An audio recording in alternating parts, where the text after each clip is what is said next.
Self-doubt did not shout at him. It whispered, and that whisper slowly became the loudest voice in his life. There was a time when he had dreams that felt possible. Not easy, but possible. He believed that if he worked hard enough, learned enough, and stayed patient, he could build something meaningful. He did not see himself as special, but he believed he was capable. Then comparison entered his life. He started noticing people who were ahead of him, people who spoke better, moved faster, achieved earlier. Instead of inspiring him, their success made him question himself.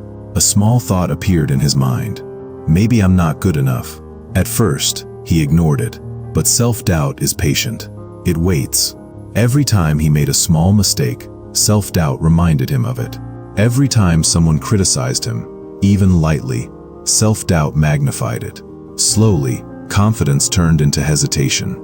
He stopped raising his hand. He stopped sharing ideas.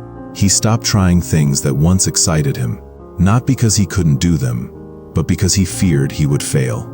Self-doubt told him lies that sounded like truth. You're not ready. Others are better than you. What if you embarrass yourself? Stay quiet.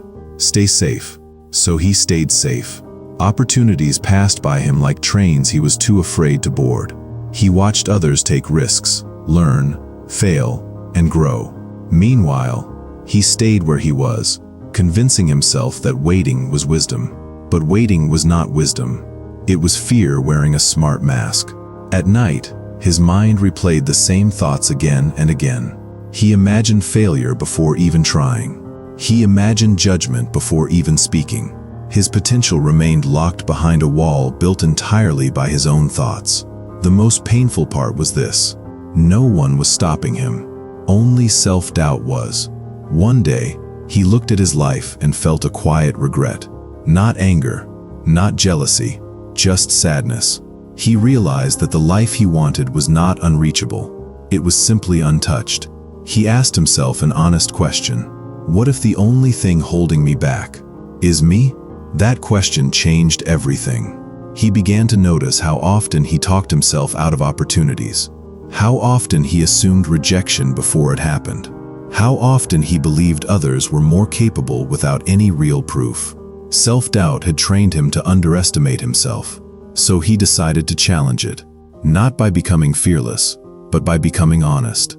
The next time doubt appeared, he did not push it away.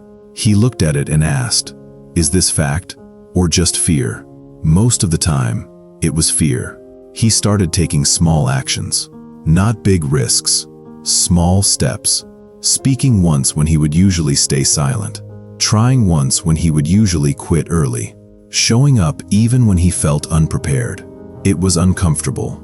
Self-doubt did not disappear. It complained loudly. But something interesting happened. The world did not collapse. He made mistakes. Yes. He felt awkward. Yes. But he also learned. He grew. And with every small action, self-doubt lost a little power. He realized something important. Confidence is not something you wait for. Confidence is something you build by acting despite doubt. Over time, his voice became steadier. His choices became braver. His belief in himself grew, not because he became perfect, but because he stopped letting fear decide for him. He understood that potential is not destroyed by failure. It is destroyed by never trying. In the end, self-doubt did not disappear completely. It never does. But it no longer controlled his life. It became a background noise instead of the main voice. And that made all the difference. He learned a powerful lesson. You don't discover your potential by thinking about it. You discover it by stepping into it. The biggest tragedy is not failing. The biggest tragedy is living your entire life without knowing how far you could have gone.